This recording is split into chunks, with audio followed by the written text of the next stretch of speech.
किस कदर अफसोस की बात है और कि सोशल मीडिया के ऊपर वो कोई आम आदमी नहीं है। आप ट्वीट से ही डरना शुरू हो गए हैं, आप बात से ही डरना शुरू हो गए हैं। जो लोग इतने कमज़ोर हों कि वो बात से डर जाएं, ट्वीट से डर दें, बयान से डर जाएं, वो फिर हुकूमतें नहीं कर सकते।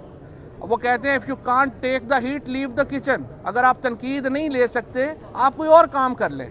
ये नहीं हो सकता कि आप जो है यहाँ पे चीफ मिनिस्टर भी बना बैठा है, आईजी। कल आईजी ने जो तकरीर की है वो उसके ऊपर हम कंटेम्प्ट ऑफ कोर्ट ला रहे हैं। आईजी ने तो पुलिस को हुक्म दे दिया है कि प्रोटेस्टर्स को गोलियां मार दो। ये कोई बात है करने वाली? क्या कभी कोई आईजी ऐसे करता है? ये इतना अहमक आईजी है कि प्लास्टिक बोतल दिखा रहा है कि इसमें बम बने हुए थे। इस आईजी ने अब कल कहा पुलिस को कि प्रोटेस्टर्स को गोलियां मार दो। ये मुल्क को एक बिल्कुल आप गस्टापो में ना तब्दील कर दें। ये कोई नाज़ीज़ आप जो है वो बनने की कोशिश ना करें। आइन और कानून के मुताबिक मुल्क को चलाएं। आपसे कुछ देर पहले मुझे पता चला है कि अटॉर्नी जनरल पाकिस्तान ने शहजाद अलाई ने इस्तीफ़ा दे दिया है।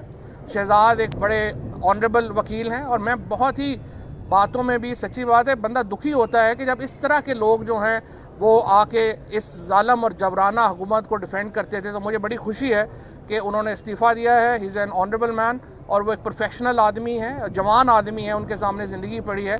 उन्होंने बिल्कुल दुरुस्त फ़ैसला किया है और ये जो फ़ैसले हैं ये इनकरेजिंग हैं। ये पाकिस्तान के लोगों की उम्मीद है।